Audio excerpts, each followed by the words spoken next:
Kita mulai ya. Assalamualaikum warahmatullahi wabarakatuh. Selamat malam.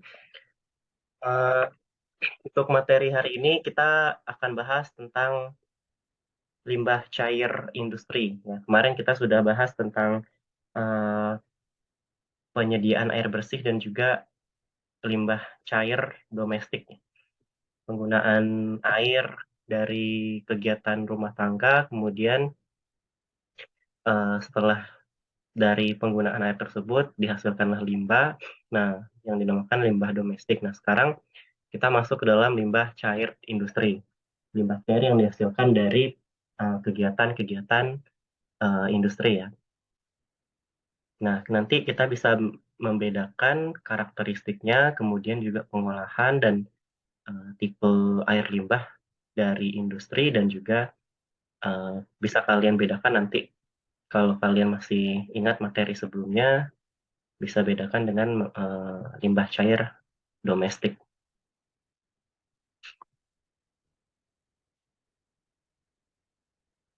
Nah, kegiatan industri tentu sangat berkembang pesat di era global sekarang ya, terutama di daerah di kawasan atau di daerah yang penduduknya semakin meningkat.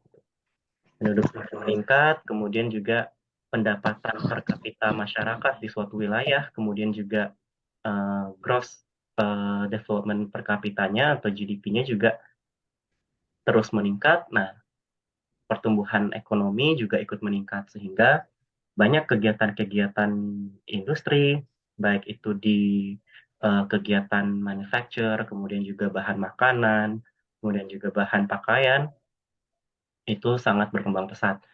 Nah, kegiatan industri tersebut juga tentunya pasti membutuhkan yang namanya air untuk proses pengolahan.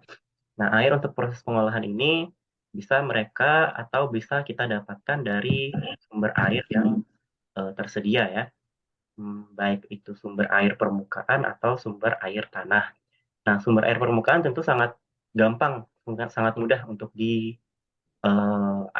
atau dikelola karena keberadaannya yang sangat banyak. Apalagi kalau daerah industri itu dekat dengan sungai atau danau. Nah, kemudian juga air yang digunakan oleh industri tentunya tidak sebanyak air yang digunakan oleh kegiatan rumah tangga. Ya. Karena kegiatan rumah tangga per rumah tentunya tergantung dari banyaknya berapa jumlah kapita atau jumlah orang di dalam suatu rumah ya. Kalau per orangnya kita membutuhkan 250 liter air, dalam satu rumah kita ada 4 orang, artinya ada sekitar berapa tuh? 1.000 ya, 1.000 ada sekitar 1.000 liter air yang digunakan dalam satu hari. Nah, tentu akan berbeda dengan air yang digunakan pada kegiatan industri. 1.000 liter per hari itu tentu tidak cukup untuk melakukan proses produksi. Apalagi kalau proses produksinya yang sangat membutuhkan atau tergantung kepada keberadaan air. Ya, dan bukan cuma hanya manufaktur saja, kegiatan industri pada proses perubahan raw material atau bahan baku menjadi produk, contohnya seperti proses heating atau proses cooling. Nah, kalau kalian tahu proses heating itu adalah proses kayak misalkan perpindahan panas ya. Pada proses kemudian juga proses cooling itu adalah kalau di proses oil and gas biasanya ada namanya cooling tower. Nah, cooling tower mereka pasti membutuhkan air yang sangat banyak untuk proses perpindahan panas. Nah, juga untuk transportasi. Nah, transportasi seperti apa yang digunakan air untuk memindahkan suatu bahan baku atau limbah ke suatu tempat penyimpanan atau suatu tempat pengolahan. Juga untuk pelarut atau juga untuk pelarut bahan kimia. Nah, seperti misalkan di proses eh, pembuatan sabun misalnya, atau proses pembuatan bahan-bahan makanan yang menggunakan bahan pelarut. Nah, juga tentunya semua air yang dihasilkan, tentunya semua air yang dihasilkan itu juga eh, tergantung dari berapa banyak proses yang ada pada suatu industri. Nah, air yang dihasilkan tentu akan menjadi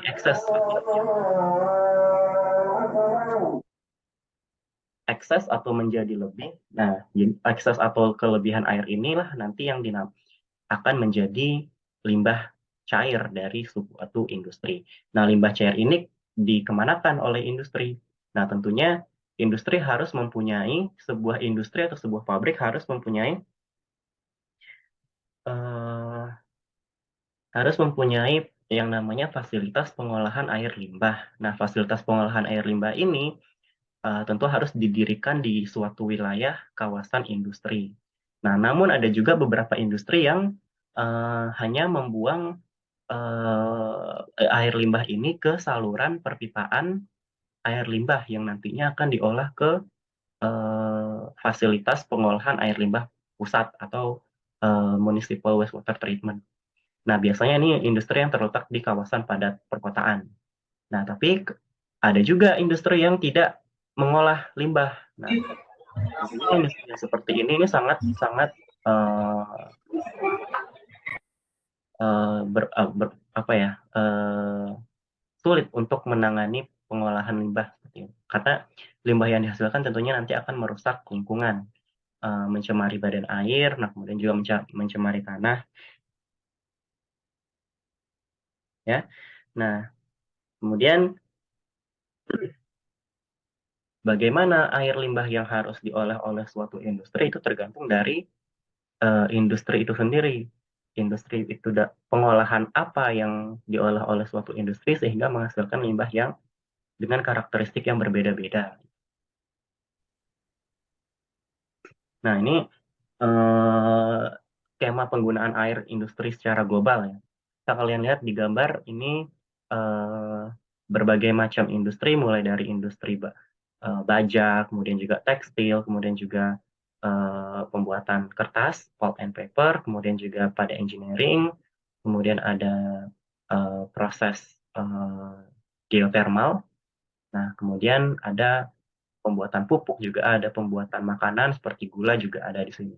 Nah, bisa kalian lihat di sini uh, annual consumption atau artinya annual consumption of water, konsumsi air per tahun pada setiap industri tentunya berbeda-beda. Seperti misalkan di proses geothermal itu sangat membutuhkan air sebesar 35.000 meter kubik ya. Nah, ini sangat besar bagi mereka untuk penggunaan air karena proses eh, perubahan energi geotermal menjadi sumber energi membutuhkan jumlah air yang sangat banyak. Dan tentu juga pada proses, misalnya proses pembuatan kertas. Ya, proses pembuatan kertas tentu juga membutuhkan air yang sangat banyak. Nah, proses pembuatan tekstil, pembuatan baju kalian juga itu membutuhkan air yang sangat besar. Nah, tentunya di berbagai macam industri ini kebutuhan air sangat-sangat berbeda. Nah, sehingga nanti keluaran atau limbah cair yang dihasilkan oleh tiap industri juga akan berbeda-beda dari jumlah, kemudian juga dari kualitas, tentunya akan berbeda tergantung dari industri apa yang menghasilkan limbah dengan karakter yang berbeda. Tentunya pabrik gula misalkan. Terus kita bandingkan dengan pabrik pembuatan kertas atau pabrik tekstil. Kualitas akan sangat berbeda karena penggunaan bahan kimia dari masing-masing industri, baik itu bahan kimia, bahan biologis juga akan berbeda-beda. Tentunya nanti pengolahan limbah dari masing-masing industri juga akan berbeda-beda. Nah, ini untuk ini secara global ya. Nah, untuk di Indonesia sendiri kita bisa kategorikan sebagai industri rumah tangga, kemudian juga industri kecil menengah, industri besar, dan industri tekstil. Nah, jenis proses industri yang diolah seperti minuman, kemudian juga makanan, kemudian juga pengolahan tekstil atau pengolahan pembuatan baju ya, pakaian. Nah, masing-masing proses itu membutuhkan jumlah air yang sangat-sangat berbeda. mulai dari ribuan hingga jutaan liter per kapita per harinya.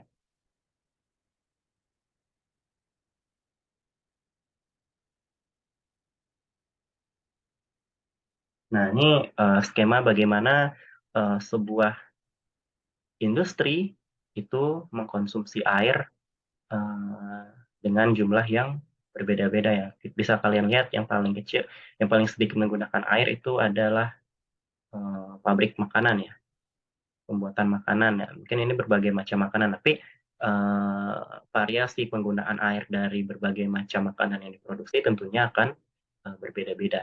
Nah, beda lagi nanti dengan proses yang namanya pengolahan kertas ya. Pemurnian pada proses pembuatan kertas mulai dari bahan baku kayu nantinya dijadikan dengan sehelai lembar kertas itu tentunya membutuhkan jumlah air yang sangat besar pada proses pemurnian di sini. Nah, di sini juga ada proses petroleum refining, penjernihan minyak. Nah, mulai dari proses eksplorasi pada uh, apa namanya tanah ya, eksplorasi pengolahan protelium, kemudian juga nanti ada proses pengolahan. Nah, dari protelium yang sangat-sangat kotor, yang terkandung mungkin banyak-banyak polutan, kemudian di refining itu membutuhkan air yang sangat sangat banyak. Juga ada proses pembuatan pupuk juga seperti itu.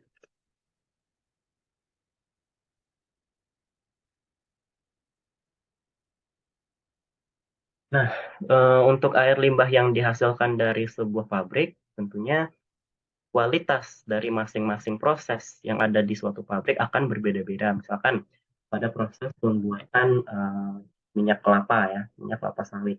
Pada proses refining atau proses pengolahan pemisahan dari cangkang sawit dengan sipnya itu juga membutuhkan air. Nah, nanti limbah yang dihasilkan tentunya banyak mengandung serpihan-serpihan atau eh, serpihan dari si cangkang sawit ya. Artinya kualitas dari limbah banyak mengandung bahan-bahan partikel yang ukurannya besar atau bahan biologis ya karena mengandung juga lignin di situ. Nah, beda lagi nanti setelah kita mendapatkan seednya dari si buah sawit itu. Nah, eh, nanti masuk kepada proses pemurnian. Nah, di proses pemurnian nanti ditambahkan pula bahan-bahan kimia seperti sodium hydroxide, kemudian juga untuk tingkat keasamannya pasti nanti dibutuhkan kadar asam yang ditentukan. Gitu. Nah, dari proses tersebut tentunya nanti akan dihasilkan limbah. Nah, masing-masing proses akan menghasilkan limbah yang berbeda-beda dari segi kualitas. Nah, bagaimana nantinya suatu industri bisa menangani limbah yang berbeda-beda ini? Apakah mereka gabungkan atau mereka pisah dengan proses yang berbeda-beda? Tentunya untuk proses yang berbeda-beda, apabila mereka memisahkan bahan-bahan limbah, itu akan membutuhkan fasilitas penanganan limbah yang sangat kompleks. Nah, sumber-sumber air limbah tentunya kalian sudah tahu ya, dari semua jenis industri, baik itu industri kecil hingga industri yang sangat-sangat besar, pasti akan menghasilkan limbah, bukan cuma limbah cair saja, tapi juga limbah padatan, limbah gas, terutama fuel gas dari proses, misalkan pembuatan pemurnian minyak dan gas. Nah, bahkan untuk industri nuklir, nah, industri nuklir tentu ada yang namanya radian di sini. Nah, radian dari hasil proses samping nuklir tentunya akan sangat berbahaya jika radian tersebut terkontaminasi, terbuang ke udara.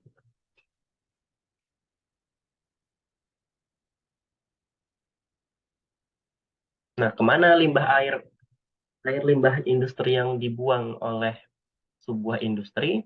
Nah, seperti yang saya bilang tadi, eh, masing-masing industri tentu memiliki penanganan limbah yang berbeda-beda. apabila mereka punya fasilitas penanganan limbah, mereka tentu pasti akan membuang limbah ke fasilitas pengolahan limbah di industri mereka. Nah, kalau tidak ada ya mereka harus membuang limbah ke saluran limbah perkotaan. Nah, namun untuk saluran limbah perkotaan itu mungkin ada kalau di suatu pasti ada yang namanya regulasi bagaimana suatu industri membuang limbah ke saluran perkotaan gitu. Karena kualitas dari air limbah domestik dengan kualitas air limbah industri itu sangat sangat berbeda. Tentunya nanti itu akan mempengaruhi proses atau penanganan air limbah yang sudah ada di fasilitas air limbah domestik ya.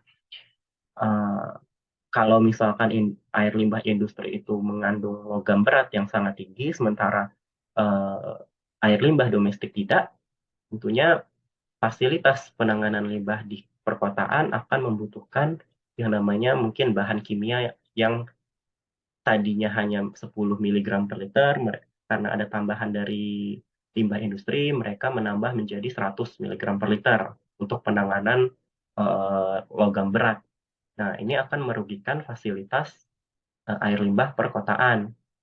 Nah, makanya industri harus membangun fasilitas mereka sendiri. Nah, ada industri yang nakal atau industri yang tidak memperhatikan kesehatan lingkungan. Jadi mereka hanya membuang limbah ke saluran pembuangan terbuka atau langsung ke sungai atau ke badan air lainnya. Nah, ini sangat-sangat berbahaya bagi kualitas air sungai, baik itu yang biotik dan abiotik ya. Nah, apabila kita tinggal di daerah badan sungai yang terkontaminasi oleh air limbahnya, itu sangat berbahaya bagi kesehatan kita. Nah, komposisi apa yang terdapat di air limbah industri? Secara umum ya polutan pasti ada mengandung yang namanya suspended solid ya, atau padatan-padatan, baik itu padatan tersuspensi atau padatan terlarut. Nah, kemudian juga ada yang namanya anorganik atau organik material.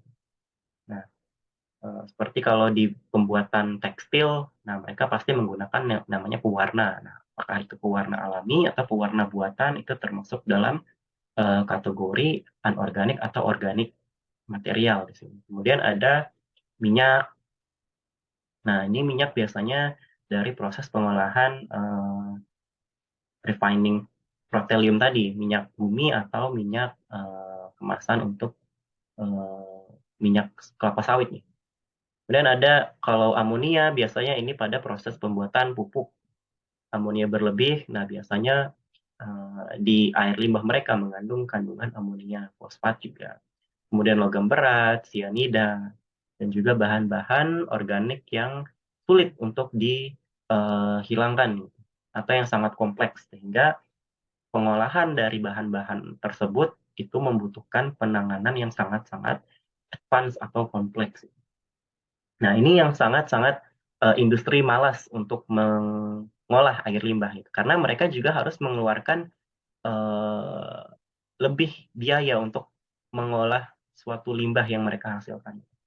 Nah, ini sangat sebenarnya dilema bagi industri ya, kalau memang mereka sebuah industri yang menghasilkan sebuah produk yang menghasilkan limbah yang sangat-sangat kompleks, tentunya mereka harus membuat fasilitas penanganan limbah yang juga kompleks, sehingga nanti keluaran air limbah itu akan sesuai dengan peraturan pemerintah. Kalau enggak, ya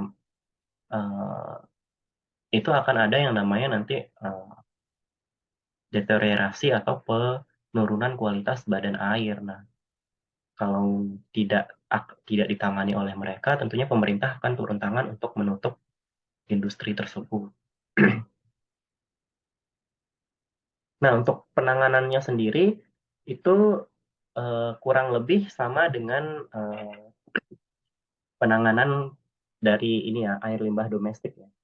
Nah, secara umum itu ada proses yang namanya sedimentasi di sini. Nah, karena berindustri itu juga menghasilkan limbah yang berbeda-beda gitu. Karena yang kayak saya bilang tadi, proses pemecahan cangkang sawit dari seednya, nah itu air limbah akan mengandung yang namanya partikel-partikel padat. Nah, itu harus dihilangkan terlebih dahulu sebelum masuk ke dalam proses secondary treatment. Nah, untuk primary treatment itu hanya berupa proses fisik saja, pemisahan, kemudian juga proses sedimentasi. Nah, padatan-padatan yang ada itu nantinya akan terpisah pada proses filtrasi, dan padatan-padatan yang sangat-sangat kecil itu akan sedimentasi pada proses sedimentasi. Nah, sehingga tinggallah yang namanya eh, fase liquid saja. Nah, fase liquid itu nantinya akan diolah pada proses, ada yang namanya proses aerobik atau anaerobik di sini ya. Nah, proses aerobik dan anaerobik itu akan membantu berbagai macam organik atau anorganik material dari air limbah terdegradasi. Seperti misalkan di proses aerobik, nah di sini kita supply yang namanya udara. Udara mengandung oksigen.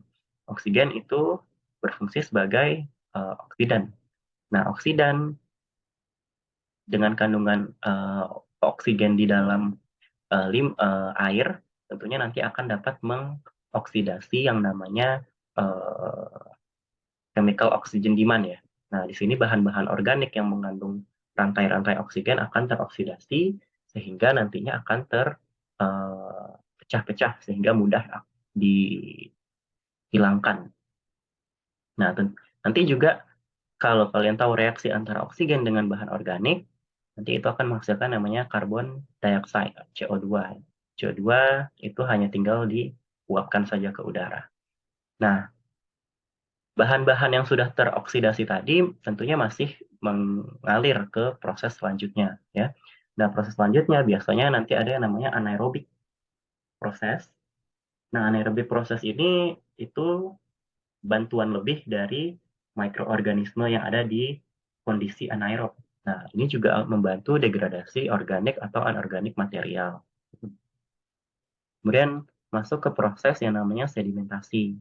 Nah, padatan-padatan yang masih ngikut tadi kita biarkan mengendap ke bawah. Nah, sehingga terpisahlah antara fase liquid dan fase padat di sini. Ya. Nah, sehingga tinggal yang namanya cairan atau liquid saja dialirkan ke proses final di sini ya, proses disinfeksi. Atau kita tambahkan yang namanya klorin. Nah, klorin itu sangat murah ya, sehingga berbagai macam industri mungkin uh, menginstal yang namanya disinfection tank atau chlorination tank. Bisa kita ganti dengan ozon atau kita ganti dengan berbagai macam oksidan lain di sini ya. Nah, namun karena klorin sangat murah juga uh, banyak industri menginstal untuk klorinasi di sini. Nah, sehingga nanti kalau air atau liquid yang keluar dari semua proses ini memenuhi syarat kualitas air buangan limbah dan bisa dibuang ke badan air, sungai atau ke badan air lainnya. Nah, padatan yang terendapkan tadi tentunya harus diolah kembali. Nah, dikumpulkan ke proses yang namanya digester atau proses pemasakan di sini. Nah, limbah padatan atau slurry yang terbentuk dialirkan ke digester sehingga nanti di sini terjadi yang namanya proses anaerobik. Nah, proses anaerobik tentunya akan menghasilkan yang namanya gas buangan seperti metan atau hidrogen atau karbon monoksida. Nah, semua gas buangan harus diolah kembali.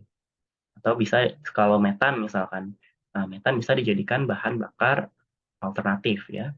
Hidrogen bisa dijadikan bahan bakar juga alternatif.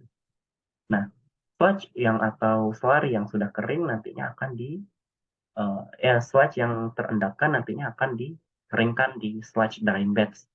Nah, biasanya sludge yang dikeringkan itu nanti bisa kita olah kembali untuk uh, apa namanya, bukan pembuatan, ya pembuatan bahan konstruksi atau tambahan bagi pupuk ya. Karena masih mengandung kandungan mungkin nitrogen atau fosforus. Nah, itu bahan-bahan nutrien yang bagus untuk pertanian. Nah, ini kira-kira secara umum pengolahan industri air limbah industri seperti ini. Nah, tapi nanti tentunya akan berbeda-beda dari berbagai macam industri ya. Karena dilihat tadi dari kualitas air limbah yang dihasilkan itu seperti apa.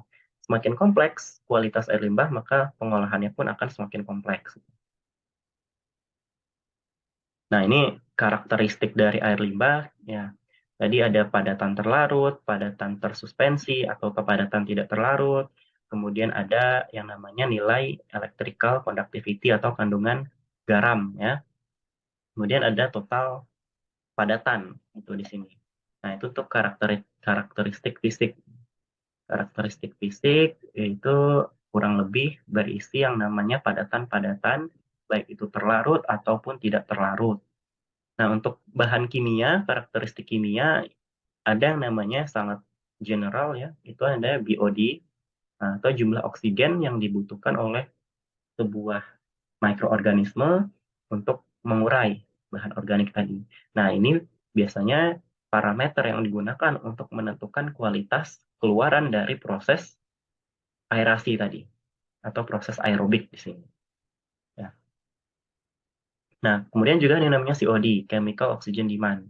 Nah, ini jumlah oksigen yang ada pada bahan organik yang dibutuhkan untuk proses oksidasi. Nah, itu juga kualitas dari atau parameter yang digunakan untuk mengetahui keluaran dari proses aerobik atau proses anaerobik juga bisa. Semakin rendah nilai BOD COD, maka kualitas air semakin bagus. Juga ada yang namanya total organik compound atau ini total organik karbon ya. Jadi jumlah karbon pada suatu air limbah. Nah, ini total karbon. Karena bahan organik itu mengandung 50% yang namanya rantai karbon. Nah, sehingga total organik karbon ini menjadi parameter penting untuk penentuan kualitas suatu air atau suatu limbah. Kemudian juga ada kandungan nutrien seperti amonia, nitrat, dan juga fosfor. Nah, ini sangat-sangat penting pada proses pengolahan air limbah. Karena kelebihan nutrien itu apabila kita buang langsung ke sungai, akan menyebabkan yang namanya eutrofikasi atau pertumbuhan alga yang sangat tidak terkontrol. Ya. Nah, kemudian juga akan mencemari atau mencemari yang namanya biotik air ya. Apabila ikan-ikan mengkonsumsi nutrien yang sangat banyak, maka mereka juga nantinya akan mati. Nah, untuk karakteristik secara umum air limbah itu parameternya seperti ini, ada parameter fisik, parameter kimia, dan juga parameter fisik dan parameter kimia. Ada juga parameter biologi, itu tentunya kandungan mikroorganisme ya. Yang sangat sangat general sekali itu adalah kandungan E. coli atau bakteri E. coli ya kalau kita Escherichia coli. Nah, itu parameter penting bagi kualitas air limbah. Dan bagaimana karakteristik air limbah industri? Nah, untuk setiap industri dan setiap proses yang ada di industri tentunya menghasilkan kualitas yang berbeda-beda. Kandungannya pun nanti akan berbeda-beda dari segi kualitas dan kuantitas. Ya. Kemudian juga air limbah industri itu sangat tinggi akan padatan terlarut. Ya. Padatan tidak terlarut. Padatan tidak terlarut, kemudian bahan organik dan anorganik, BOD, dan juga nilai keasaman yang tinggi. Nah, ini karena saking kompleksnya dari kualitas air limbah industri, maka proses konvensional itu tidak mudah untuk mengolah mereka. Nah, ini adalah proses konvensional tadi ya, sangat sederhana. Nah, apabila kualitas air limbah yang dihasilkan itu sangat kompleks, tentunya proses konvensional tidak mampu untuk menurunkan kadar polutan yang ada pada suatu air limbah industri. Nah, makanya dibutuhkanlah proses yang lebih kompleks atau proses tambahan lainnya.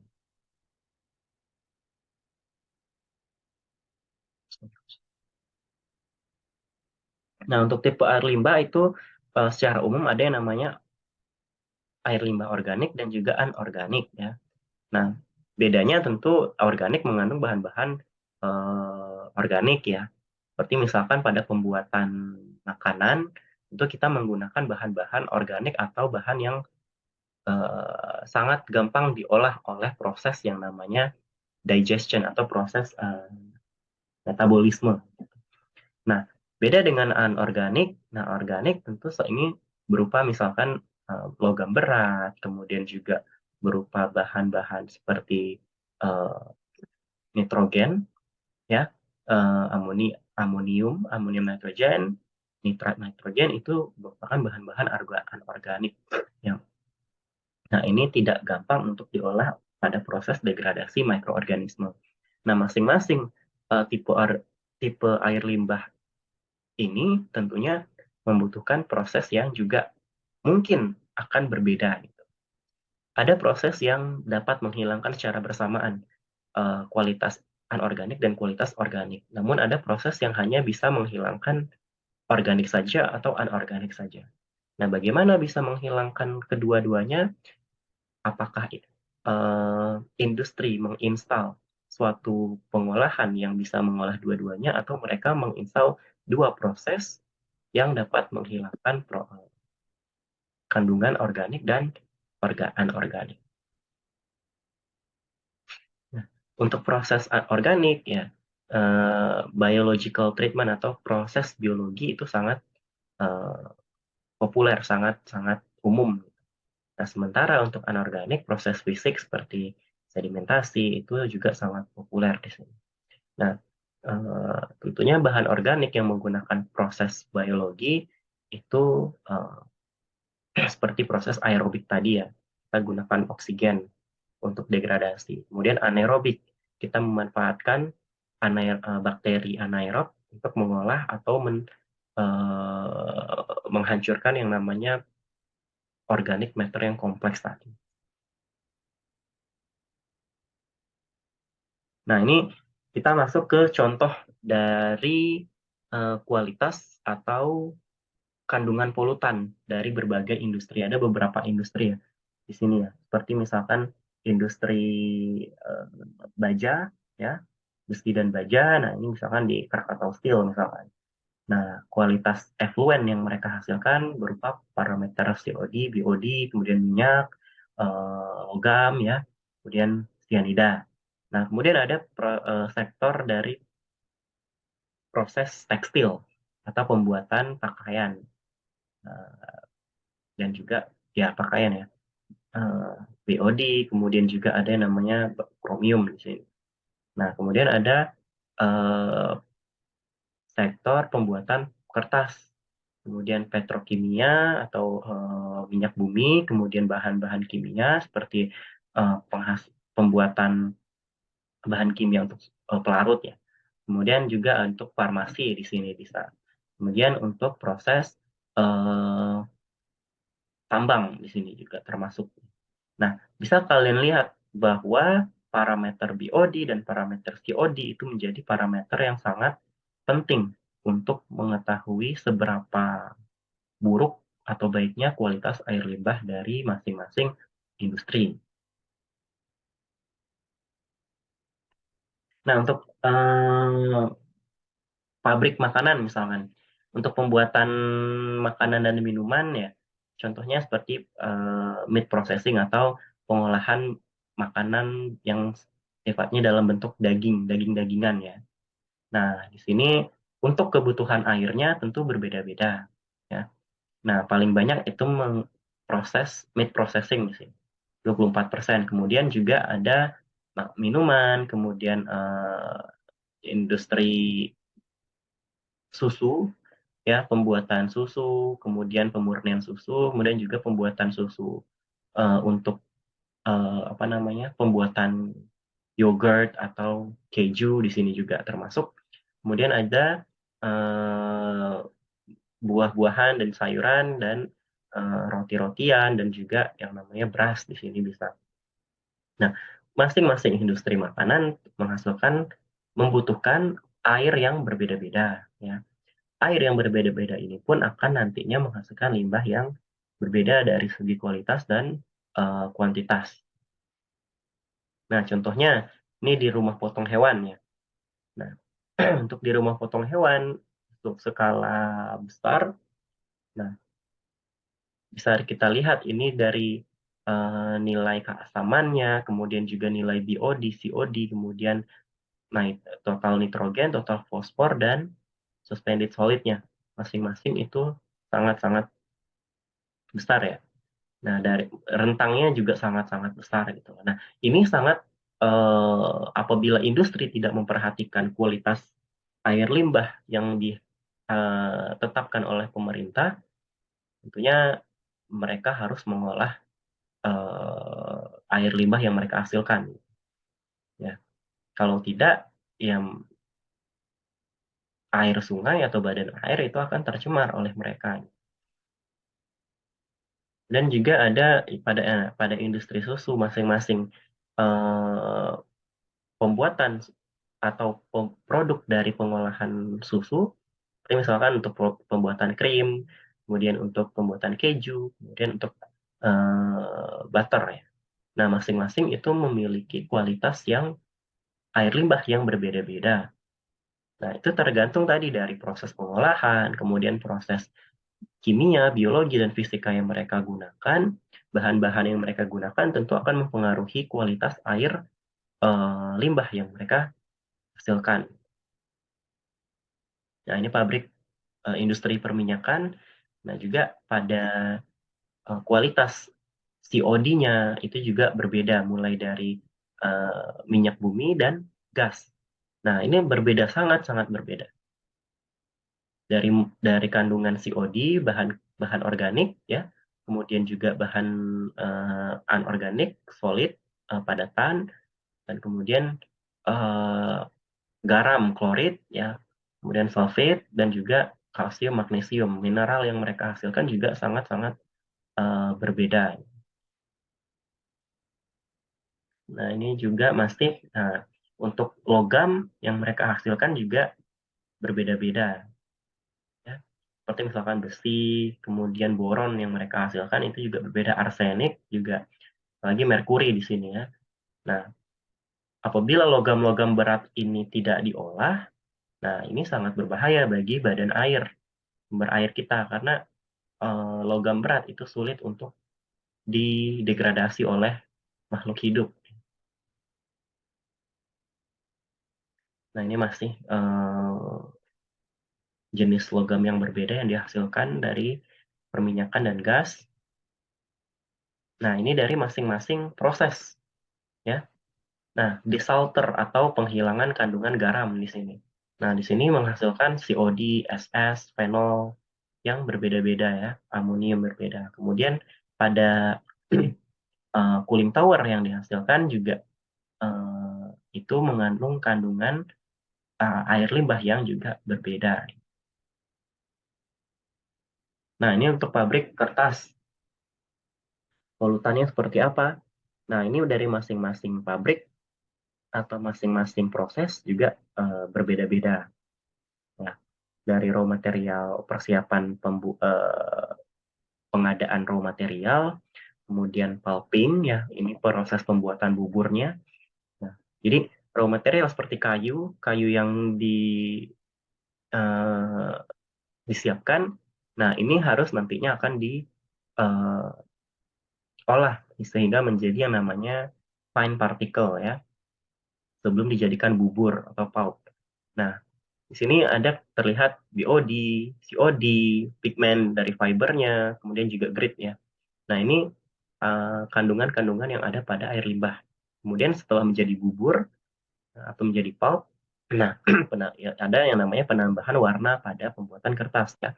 Nah, sehingga color atau warna yang yang ada pada air limbah tentunya nanti akan mempengaruhi kualitas air limbah. Kemudian ada proses bleaching, pemutihan. Nah, ini bahan-bahan kimia tentunya akan ditambahkan. Nah, kemudian pembuatan papernya atau pembuatan kertasnya. Nah, di sini juga ada kualitas parameter bahan-bahan polutan. Nah, bisa kita lihat BOD dan COD itu menjadi parameter penting pada proses industri kertas. Ya. Sehingga BOD dan COD ini parameter utama yang harus yang mungkin gampang untuk dihilangkan itu karena hanya sebagai parameter untuk bahan organik. Nah, misalkan tapi seperti misalkan fatty acid ya, kemudian juga hidrokarbon yang sangat kompleks, punya rantai karbon yang sangat-sangat panjang, nah itu sulit untuk dihilangkan pada proses konvensional. Sehingga nanti pada proses industri kertas, mungkin mereka punya proses yang spesifik untuk menghilangkan yang namanya kandungan hidrokarbon. Ini masih industri kertas, nah ini juga masih proses selanjutnya untuk proses pemotongan kayu, untuk proses pemasakan buburnya, kemudian juga untuk proses penambahan bahan kimia pada bubur kertas dan juga pada proses pembuatan atau craft ya. Nah, ini masing-masing parameter kualitas air limbah yang berbeda. Nah, ini pada industri tekstil atau pembuatan pakaian. Karena sebagian besar tekstil yang kita gunakan itu pasti mengandung yang namanya proses pemurnian. Nah, proses pemurnian tentu mengandung kandungan deterjen atau organic acid yang sangat atau bahan organik yang asam yang sangat tinggi pada air limbah nantinya yang dihasilkan. Nah, ini berbagai proses ya, mulai dari proses sizing atau pengukuran, kemudian juga nantinya pada proses selanjutnya nih sampai finishing. Nah, dari proses sizing sampai proses pemutihan itu bisa kalian lihat keluaran dari masing-masing penambahan bahan organik, penambahan bahan organik dan keluaran dari masing-masing proses atau limbah dari masing-masing proses akan berbeda-beda. Seperti misalnya di sizing kita menambahkan produk ya, bahan utama misalkan seperti bahan dasar dari kayu misalkan atau bahan dasar dari kapas ya. Nah, kemudian nanti di sini setelah diolah sedemikian rupa sehingga menghasilkan kandungan limbah BOD atau COD yang berbeda. Kemudian pada proses desizing, penambahan enzim, kemudian penambahan desinfektan, kemudian penambahan halogen di sini.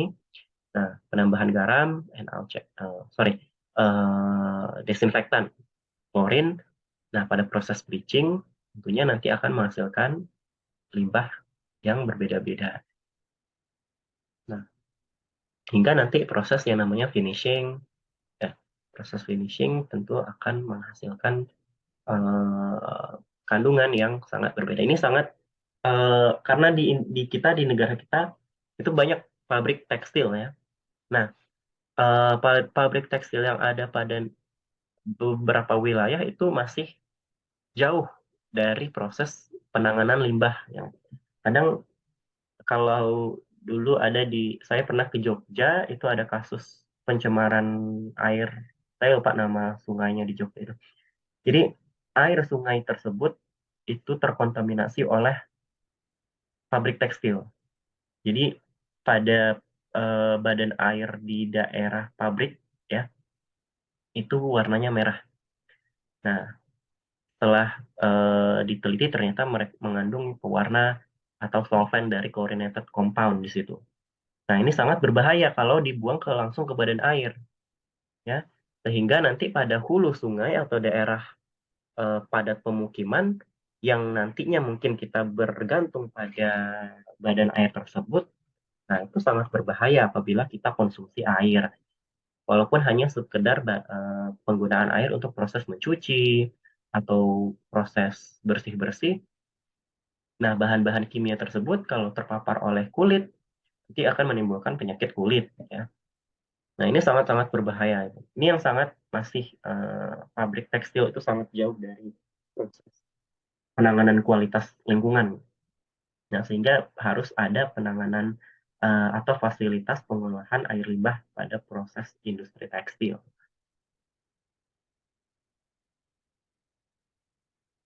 Nah, ini dari berbagai macam industri tekstil ya, dari bahan komposit atau dari prosesnya sendiri atau dari bahan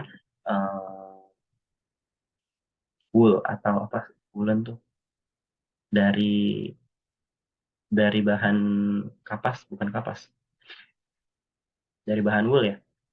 Nah, ini masing-masing proses tentunya akan menghasilkan parameter-parameter yang sangat sangat sangat berbeda. Nah, untuk farmasi, industri farmasi juga menghasilkan yang namanya limbah. Pembuatan obat-obatan tentu akan banyak menggunakan air dan juga banyak menggunakan bahan-bahan kimia pada proses pembuatan bahan farmasi di sini. Nah, ini proses-prosesnya.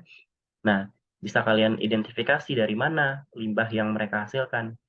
Ternyata dari sekian banyak proses, itu proses scrubber, kemudian juga proses purifikasi. Nah, ini sangat menghasilkan limbah, ya. Karena di proses purifikasi tentunya masih ada pengotor-pengotor dari proses sebelumnya yang harus kita hilangkan. Nah, cara yang paling gampang itu adalah dengan pemurnian menggunakan air, ya.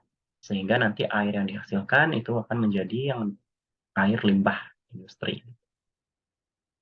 Nah, kemudian nanti ada proses selanjutnya. Nah, sehingga pada proses, jadi pada mungkin untuk ini proses sintesis ya, untuk proses sintesis limbah yang dihasilkan terutama dari proses purifikasi itu akan nanti menghasilkan limbah di sini. Karena proses scrubber juga atau pemurnian padatan dari gas di sini.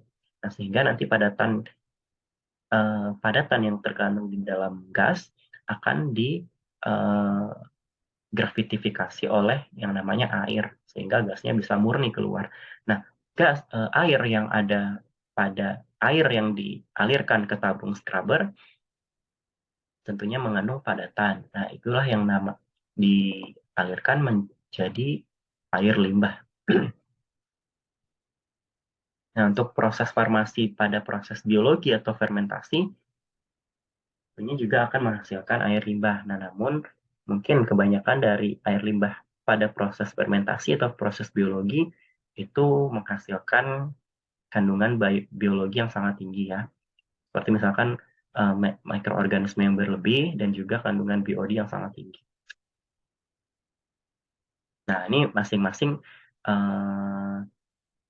proses atau proses kimia atau proses biologi, nah masing-masing menghasilkan kandungan-kandungan parameter-parameter polutan yang berbeda-beda. Nah, itu dari sekian banyak industri ya.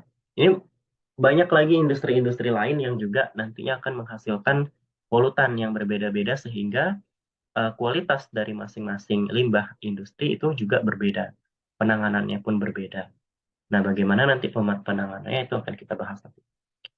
Nah, masalah yang terkait pada sebuah industri ya dalam penanganan limbah cair itu tentunya yang pertama itu adalah polusi. Nah, bagaimana sebuah industri bisa meminimalisasi mungkin kandungan polutan yang ada pada eh, limbah yang mereka hasilkan. Karena banyak masih di beberapa wilayah atau di beberapa negara yang sangat tergantung pada sektor industri itu menggunakan teknologi yang sangat-sangat tradisional atau konvensional. Nah, sehingga limbah yang dihasilkan itu cukup besar. Ya. Sementara sekarang teknologi itu semakin canggih, Nah, tapi semakin canggihnya teknologi tentu eh, pengeluaran atau biaya dari sebuah industri akan sangat-sangat besar. Nah, makanya mungkin industri masih menggunakan teknologi konvensional untuk menangani limbah. Nah, namun konsekuensinya adalah air limbah yang mereka hasilkan masih mengandung polutan yang sangat tinggi sehingga tidak eh, sesuai dengan eh, karakteristik air limbah yang seharusnya dikeluarkan oleh sebuah industri ke badan air. Nah, ketika ditanya oleh pemerintah, nah kenapa industri masih menghasilkan polutan sehingga masih mencemari? Oh, karena kita sudah menggunakan fasilitas pengolahan air limbah. Nah, tapi kenapa masih tercemar dari sebuah industri? Itu karena teknologi yang mereka gunakan masih sangat sederhana, masih sangat konvensional. Ya, dan juga semakin banyaknya industri menengah, industri kecil juga yang tidak memperhatikan yang namanya regulasi kesehatan lingkungan. Sehingga banyak industri yang hanya sekedar berdiri saja. Ya, namun tidak memperhatikan limbah yang mereka hasilkan. Terutama di industri makanan ya.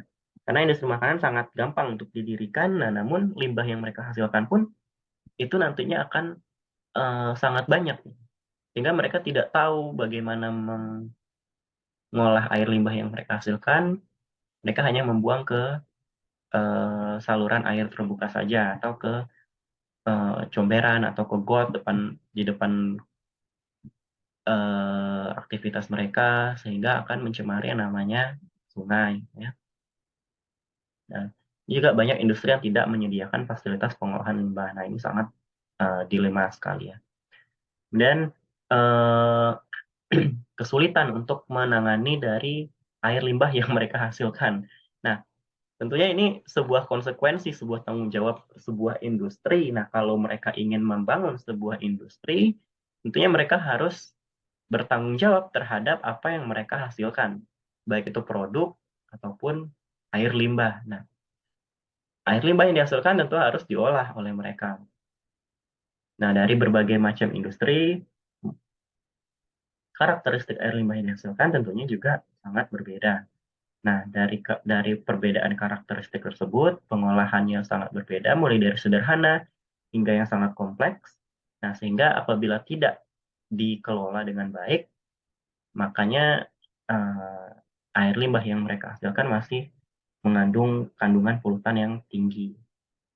Nah, ini juga kurangnya investasi ya dari sebuah industri untuk membangun fasilitas pengolahan air limbah. Nah, tentunya untuk menangani masalah-masalah tersebut, sebuah industri harus membangun fasilitas pengolahan air limbah. Nah, untuk investigasi terlebih dahulu adalah bagaimana air limbah yang mereka hasilkan, karakteristik yang mereka hasilkan, sehingga nanti proses yang mereka install atau mereka bangun itu cocok untuk penanganan limbah yang mereka hasilkan. Ya, kemudian juga penggunaan air yang harus mereka gunakan itu harus dialokasi atau harus diantisipasi untuk mencegah produk limbah yang sangat berlebih atau ekses limbah yang berlebih dan juga tentunya bisa mengurangi biaya proses. Nah, setelah terbangun tentunya harus ada yang namanya evaluasi atau eh, optimalisasi dari sebuah proses penanganan limbah. Itu dibuktikan dengan pengadaan penelitian dari masing-masing proses yang ada pada penanganan limbah dan juga setelah kita ketahui data penelitian yang kita punya, kita bisa mengevaluasi bagaimana sebuah proses dari penanganan limbah tersebut dapat menurunkan kadar polutan yang kita hasilkan. Nah, itu tadi dari berbagai macam proses, berbagai macam industri ya, eh, limbah yang mereka hasilkan, kemudian juga bagaimana mereka menangani sebuah limbah yang mereka hasilkan. Nah, ini kita masuk ke instalasi atau pembangunan air limbah, fasilitas pengolahan air limbah. Nah, tadi tahapan pertama kita harus mengidentifikasi limbah seperti apa yang kita hasilkan? Ya, seperti misalkan ini salah satu contohnya itu adalah berupa karakteristik padatan ya. Nah, karakteristik padatan di sini ada kurva dari ukuran partikel ya, mulai dari yang sangat-sangat kecil hingga sekitar ukuran 100 mikrometer. Nah, dari identifikasi partikel yang kita hasilkan, tentu kita dapat menginstal proses-proses yang dapat menghilangkan padatan-padatan karakteristiknya seperti ini. Seperti misalkan untuk padatan yang sangat-sangat kecil ya, 1 Armstrong misalkan, cukup kita install yang namanya reverse osmosis atau penanganan limbah dengan metode membran, ya, reverse osmosis, elektrodialisis, kemudian juga ultrafiltrasi. Nah, ini dari masing-masing proses tentunya akan menghilangkan padatan-padatan dengan ukuran yang berbeda-beda. Nah, beda lagi dengan proses fisika, kimia, biologi. Nah, biasanya untuk proses ini itu ukuran padatannya lebih besar, ya. Seperti misalkan filtrasi, kemudian sentrifugasi atau settling, ini sama dengan sedimentasi di sini. Nah, dengan ukuran 100 mikro itu kita hanya membutuhkan senfiltrasi saja, atau sedimentasi saja, atau sentrifugasi saja, atau kombinasi dari ketiga proses tersebut. Dan juga ada yang namanya proses biologi, seperti proses ozonasi, kemudian biological apa namanya nih, proses filtrasi secara biologi atau activated carbon sih. Nah, jadi dari salah satu contoh yang kita ambil untuk identifikasi air limbah yang kita punya, misalkan ini untuk padatan ya. Nah, dari padatan yang kita punya dengan rentang ukuran yang berbeda, proses yang kita install juga harus berbeda. Bisa salah satu atau bisa kombinasi dari membran atau ukuran yang lebih besar dari 1 Armstrong atau 100 Armstrong. Nah, ini tentunya akan mengeluarkan limbah yang juga nantinya berbeda kualitasnya.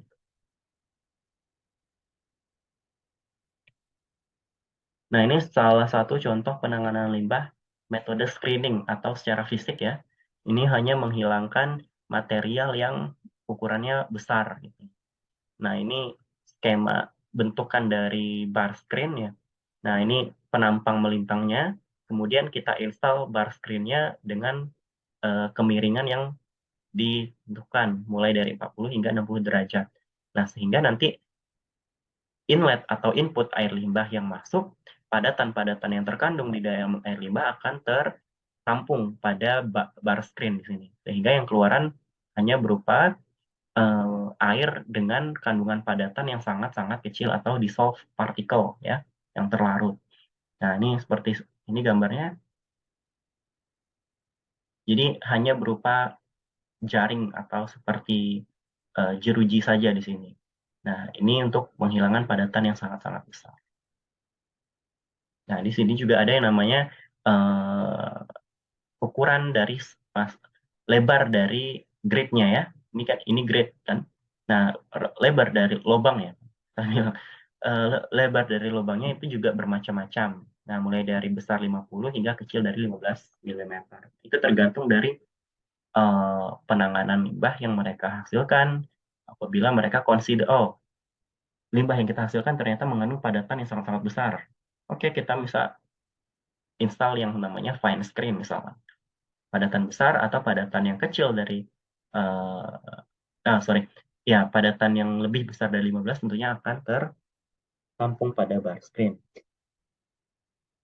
Nah, ini juga proses fisika dengan metode settling ya, atau metode yang namanya sedimentasi, bukan sedimentasi sih.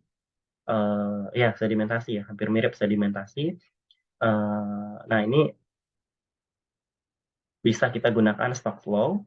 Nah, ini menggunakan namanya pengaruh gravitasi ya di sini ya. Pengaruh gravitasi. Nah, ini biasanya cocok untuk proses pemisahan antara minyak dan air. Nah, ini biasanya diinstal pada industri perminyakan, karena limbah yang mereka hasilkan tentu masih mengandung minyak-minyak berlebih yang ikut ke buangan air limbah, sehingga harus kita hilangkan. Nah, prosesnya hanya dengan proses shuttling saja. Tentunya nanti minyak itu lebih, karena densitas minyak lebih kecil daripada air, sehingga minyak akan berada pada permukaan dan air ada di bawah, sehingga nanti air dapat dipisahkan. Nah, ini proses sedimentasi, ya, pemisahan yang namanya suspended solid. Hanya dengan proses gravitasi saja, kita biarkan di sebuah penampungan atau storage tank. Nah, ini kita biarkan dengan waktu yang ditentukan. Ini ada namanya retention time, ya, waktu tinggal. Nah, sehingga pada waktu tertentu, padatan akan sedimentasi di bawah, sehingga nantinya akan terpisah antara fase cair dan fase padat. Fase cair nanti akan alirkan ke proses selanjutnya, kemudian padatan itu nantinya dengan skala waktu tertentu ada yang namanya maintenance, ya, untuk pembersihan yang namanya sludge. Nah, sludge akan diolah dengan metode lain untuk proses selanjutnya. Ini masih juga proses apa namanya fisika dengan proses flotating, ya. Nah, ini sama dengan yang ini, ya, floating particles, ya. Nah, di sini kita menggunakan yang namanya scraper atau scraper, ya. Lupa bahasa Indonesia apa scraper. Nah, ini kayak jadi yang dilakukan oleh proses flotation adalah pensuplaian udara.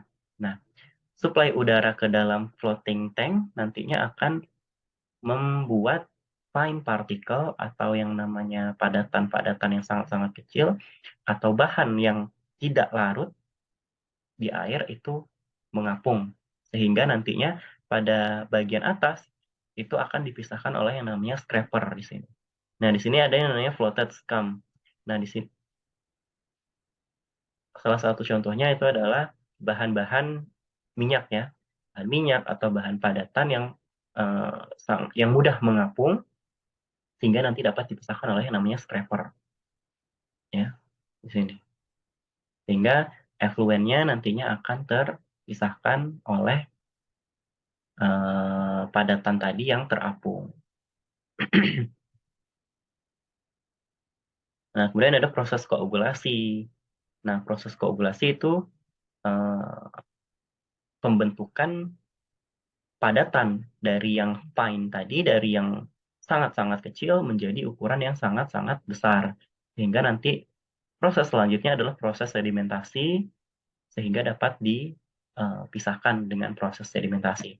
Nah, ini tentunya kita menambahkan yang namanya koagulan atau bahan kimia untuk membentuk gumpalan-gumpalan besar, ya. Nah, ini prosesnya saja. Nah, bagaimana sebuah partikel dapat connect atau dapat berinteraksi dengan partikel lain dari namanya proses electric neutralization, kemudian juga bonding atau bridging. Nah, jadi dari satu partikel ke partikel lain nantinya akan menjadi satu, gitu, ya, dengan penambahan yang namanya koagulan. Nah, ini bahan-bahan koagulan seperti elektrolit, metal oxide, atau polyelektrolit. Nah, dengan bantuan mixing atau pengaturan pH. Semakin besar rotasi atau putaran dari proses mixing, tentunya nanti akan semakin cepat pembentukan si partikel yang berukuran besar. Sehingga nanti mudah diendapkan pada proses sedimentasi. Nah, ini untuk proses biologi, ya. Nah, ini tadi proses fisika sudah, kemudian proses kimia, penambahan bahan kimia, dan juga proses biologi. Nah, pada proses biologi itu hanya mengandalkan keberadaan dari mikroorganisme yang ada pada air limbah, ya. Nah, tentunya juga ada proses aerasi dengan suplai udara. Suplai udara itu membantu metabolisme dari mikroorganisme untuk mengolah bahan-bahan organik ya. Di sini BOD, kemudian juga ada suplai udara, kemudian ada suplai nutrien yang ada pada air limbah, kemudian terjadilah metabolisme oleh mikroorganisme sehingga dihasilkan yang namanya produk lain, air dan karbon dioksida. Nah, ekses mikroorganisme tentunya nanti akan menjadi padatan atau sludge. Ketika metabolisme sudah berlangsung, mikroorganisme akan mati sehingga akan terendapkan pada proses anaerobik nanti selanjutnya. Nah, ini kondisi-kondisinya saja. Nah, bisa kalian lihat ya pada proses aerasi. Nah, bantuan oksigen dari udara, kemudian juga adanya kandungan mikroorganisme di air limbah akan memudahkan yang namanya metabolisme mikroorganisme untuk mengurai bahan organik sehingga nantinya bahan organik ini akan lebih mudah dihilangkan. Nah, ini secara fisik kita bisa lihat ada aerator atau supply oksigennya ya, udaranya. Fine bubble diffuser juga bisa install. Kemudian di sini ada ini berbagai macam proses dari penginstalan aerobik proses ya. Dari konvensional, kemudian juga modified-nya seperti waduk ya, di sini lagun. Kita hanya menginstal yang namanya aerator saja di dalam waduk itu. Kemudian ada biofilm, kemudian juga ada membran. Media yang digunakan untuk biofilm tentunya nanti berbeda-beda. Ini juga memudahkan yang namanya proses pembentukan mikroorganisme pada permukaan media sehingga bisa kita sebut yang namanya biofilm. Semakin banyak biofilm, semakin besar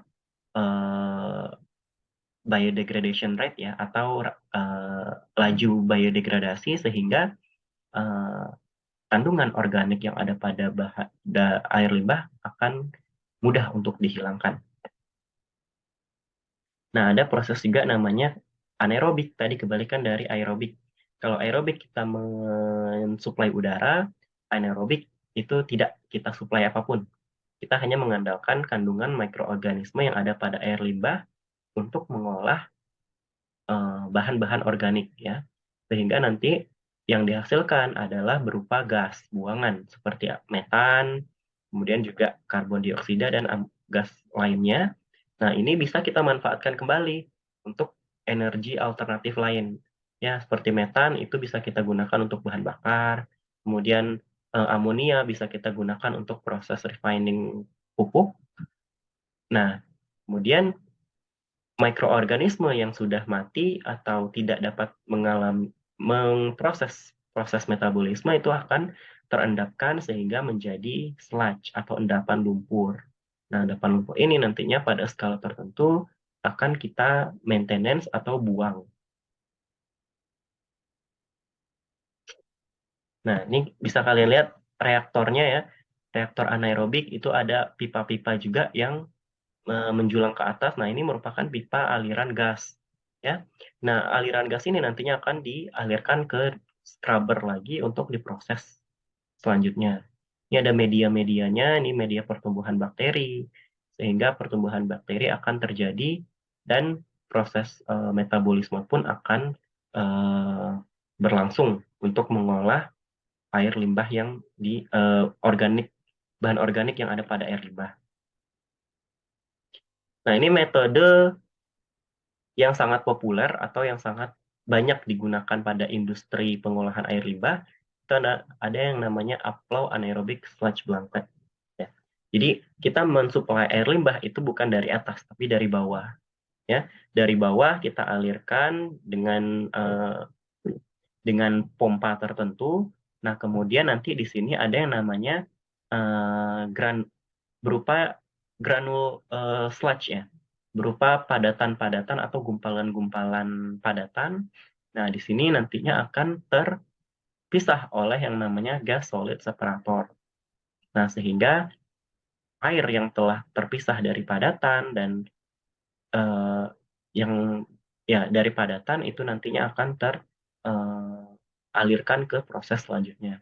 Nah, di sini granul sludge-nya itu akan membantu proses yang namanya proses pelekatan dari berbagai macam bahan organik atau padatan dari si air limbah, sehingga air yang mengalir ke atas akan di sini sebenarnya ada membran ya untuk proses pemisahan antara padatan dan cairan. Nah, di sini nanti kita supply yang namanya gas. Biasanya udara di sini kita supply. Dan juga eh, ketika air limbah mengalir ke atas, itu nantinya akan terdegradasi oleh udara atau oksigen yang ada di udara. Nah, ini seperti reaktornya seperti ini nih, sangat-sangat tinggi. Nah, ini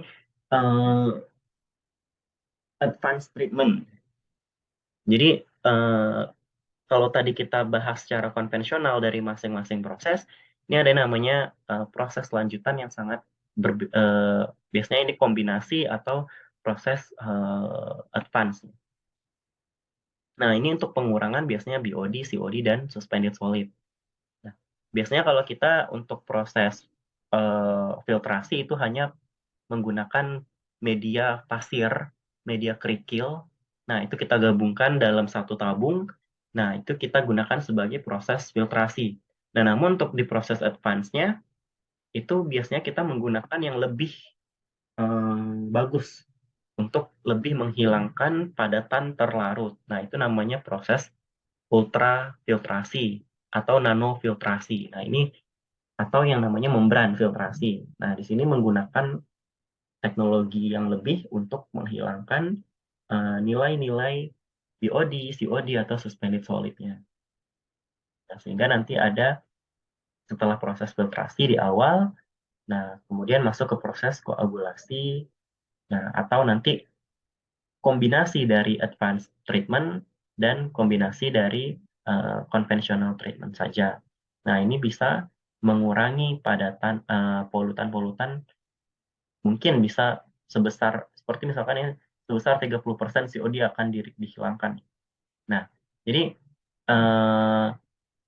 tingkat efisiensi dari suatu proses pun akan lebih tinggi sehingga polutan yang ada di air limbah akan lebih sedikit.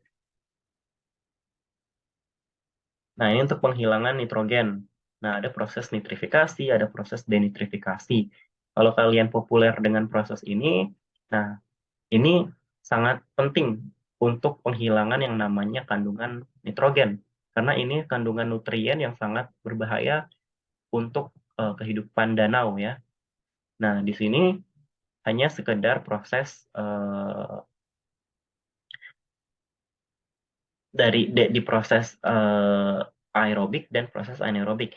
Seperti oksidasi, oksidasi oleh oksigen yang ada pada udara akan membantu proses nitrifikasi. Karena di sini amonia yang ada pada air limbah akan bereaksi dengan udara sehingga menghasilkan nitrat, menghasilkan nitrat di sini produk akhirnya. Nah, pada proses denitrifikasi, nah ini tidak ada suplai udara sehingga nitrat tadi akan terdegradasi atau terombak oleh mikroorganisme sehingga menghasilkan yang namanya gas nitrogen. Gas nitrogen hanya akan menguap ke udara saja. Sehingga nantinya kandungan nitrogen yang ada pada buangan atau hasil produk akhir itu sangat sedikit. Ya. Nah, ini ada parameter pengontrolnya seperti keberadaan mikroorganismenya, kemudian kandungan keasaman dari masing-masing proses, dan juga suhu. Ini juga mempengaruhi proses perombakan kandungan nitrogen dari bentuk amonia hingga bentuk yang namanya gas nitrogen. Nah, ini untuk penghilangan fosfor. Tadi penghilangan nitrogen dan selanjutnya penghilangan fosfor. Nah, di sini prosesnya hanya sekedar sedimentasi pada proses aerasi dan juga nantinya keluaran dari proses aerasi itu kita tampung di tangki penampungan, kita tentukan retention time, kemudian sludge-nya atau padatannya kita buang ke yang namanya proses fosfor dissolubel atau proses pemisahan fosfor pada proses anaerobik, ya. Sehingga nanti sebenarnya ini hanya dalam bentuk padatan saja. Ketika pada waktu tertentu pembuangan sludge dari proses sedimentasi dan proses aerasi, itunya nanti akan kita olah pada proses pemisahan fosfor pada anaerobik. Fosfor nantinya akan dikonsumsi oleh mikroorganisme. Mikroorganisme yang mati akan mengandung fosfor sehingga nanti akan kita buang menjadi excess sludge atau padatan sludge berlebih, ya. Nah, sludge berlebih ini dengan kandungan fosfor itu akan diolah untuk penambahan pupuk pada pertanian.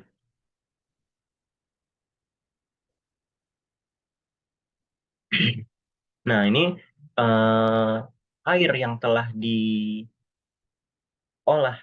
dari berbagai macam proses, air limbah yang diolah dari berbagai macam proses, apakah sebuah industri bisa menggunakan kembali air yang telah diolah atau hanya mereka buang ke badan air saja. Beberapa industri yang sudah sangat memperhatikan pengolahan air limbah, mereka tentunya akan menggunakan air limbah yang mereka telah olah sebagai misalkan untuk water sprinkling. Ini untuk pengadaan air ketika terjadi kebakaran.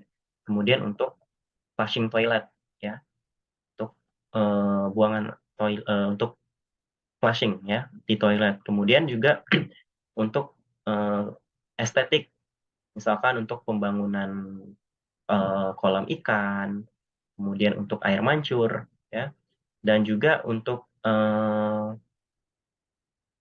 apa namanya, proses penyiraman tanaman misalkan. Jadi mereka memiliki sistem penampungan air bersih yang telah diolah dari air limbah tadi. Nah, ini biasanya karakteristiknya secara umum seperti ini untuk publik, untuk bahan mandi publik kayaknya ini enggak dalam kategori industrial wet. Sepertinya ini tidak termasuk, ya.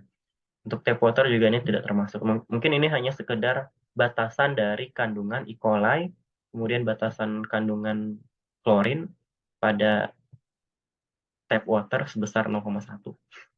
Dan untuk mandi itu tidak boleh lebih dari 1 bakteri, ya. Nah, seperti itu. Jadi air limbah yang mereka olah tentunya akan digunakan kembali untuk apa namanya, proses-proses lainnya sehingga tidak ada yang terbuang.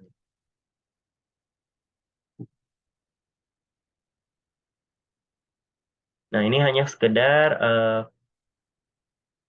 tipe-tipe, ini adalah tipe pengolahan dari si sludge tadi, ya, excess sludge. Nah, yang dihasilkan nantinya akan dikeringkan. Tapi excess sludge tadi pasti masih mengandung kandungan air, ya, kandungan air sehingga harus dipres. Nah, airnya nantinya terbuang, ya, di sini, kemudian nanti padatannya pun nanti akan terpisah dari si air. Nah, padatan yang terpisah akan diolah untuk proses selanjutnya. Nah, ini proses drying, ya, proses pengeringan, proses pembakaran, dan juga proses composting dari si sludge yang kita hasilkan dari berbagai proses tadi. Ada proses sedimentasi, anaerobik, ya. Nah, itu nantinya kita olah lagi kembali. Nah, ini proses-proses yang perlu diinstal pada sebuah industri. Ada proses pengeringan di sini, berbagai macam proses pengeringan, ya. Sini kemudian kalau mereka pengen install insenerator atau pembakaran juga bisa. Nah, sehingga atau mereka gunakan untuk kompos juga bisa. Nah, ini dari proses aerasi, kemudian proses sedimentasi, sludge-nya itu tidak dibuang, tapi mereka olah kembali pada sebuah proses tertentu. Nah, salah satunya ini adalah solubilizing reactor. Ya, di sini akan diolah kembali sehingga nantinya akan terpisah antara bahan organik yang mudah menguap dengan padatan-padatan sehingga nanti bisa di-recycle kembali. Nah, ini bisa kalian lihat sendiri proses bagaimana berbagai macam industri menginstal sebuah pengolahan air limbah ya. Nah, ini industri minuman. Nah, parameternya seperti ini. Kemudian ini masih industri minum, ini Coca-Cola ya. Nah, ini Coca-Cola dengan kandungan eh, karakteristik air limbah yang mereka hasilkan seperti ini, mereka hanya menginstal proses pemisahan antara minyak dan padatan, kemudian juga wastewater treatmentnya seperti ini gitu. Mereka menggunakan aerated lagoon, jadi waduk berinstal dengan si aerasi, sehingga effluentnya bisa seperti ini. Ini pembuatan bir. Nah, juga limbah yang mereka hasilkan, mereka alirkan ke proses selanjutnya, seperti anaerobik, kemudian desulfurizer, nanti yang dihasilkan ini gas, ya, kemudian nanti ada yang namanya dehidrator, sehingga proses pemisahan antara effluent atau treated water, atau air yang sudah diolah, dengan si padatan yang terbentuk. Nah, ini perbedaan antara proses aerobik dan anaerobik pada sebuah industri bir. Nah, ini mereka harus memperhatikan uh, proses mana yang lebih menguntungkan mereka dan proses mana yang lebih uh, merugikan mereka. Nah, ini bentukan dari sebuah pabriknya saja.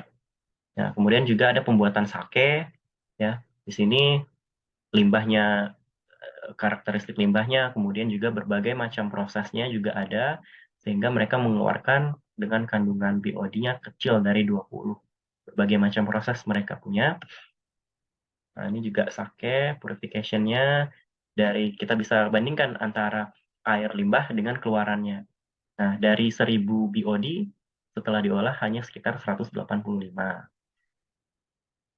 Nah, ini untuk pengolahan minyak dan minyak ya. Nah, untuk proses pengolahan minyak juga sama seperti ini. Nanti keluarannya dengan karakteristik seperti ini, BOD, SS, dan total nitrogennya. Nah, ini masih sama proses pengolahan minyak. Nah, ini juga proses pengolahan susu, produk-produk susu tadi.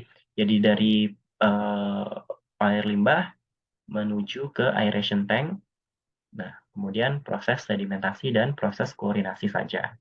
Sehingga keluarannya berupa BOD, CSS dengan karakteristik seperti ini.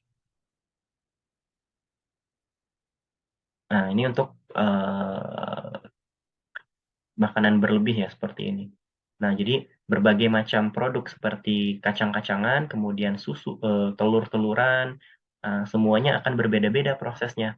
Jadi berbeda makanan tentunya akan berbeda proses pengolahan, sehingga nanti akan dihasilkan rendah air limbah dengan konsentrasi yang sangat-sangat rendah polutannya. Nah, ini dari karakteristik rendah dan tinggi konsentrasi, tentunya prosesnya juga berbeda. Bisa menggunakan konvensional atau bisa menggunakan advanced treatment. Ya. Nah, itu tadi. Jadi dari berbagai macam proses pembuatan industri, kebanyakan mereka masih menggunakan proses apa namanya, konvensional ya. Ada aerobik, kemudian juga anaerobik. Nah, itu karena itu sangat-sangat gampang untuk diinstal gitu. Nah, namun tergantung lagi tadi daripada si kualitas air limbah yang dihasilkan. Semakin kompleks air limbah, maka semakin kompleks pula eh, proses yang harus mereka install gitu.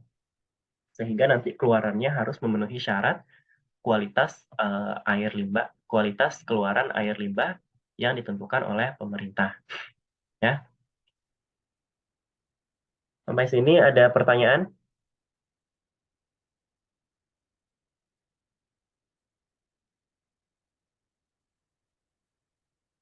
Cukup, Pak.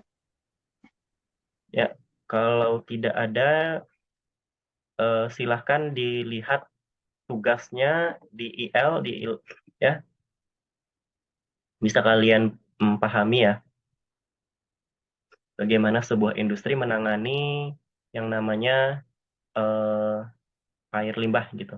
Dan juga untuk minggu depan bisa kita ubah jadwalnya karena mungkin minggu depan puasa ya. Mungkin nanti kalian ada yang taraweh, kalau kita mulai jam 7 agak sulit ya. Mungkin habis taraweh Pak jam 8-an. Habis taraweh jam 8 Iya. bisa. Bisa semua ya. Kalau bisa nanti saya minggu depan biar kita buka kelas di jam 8 malam.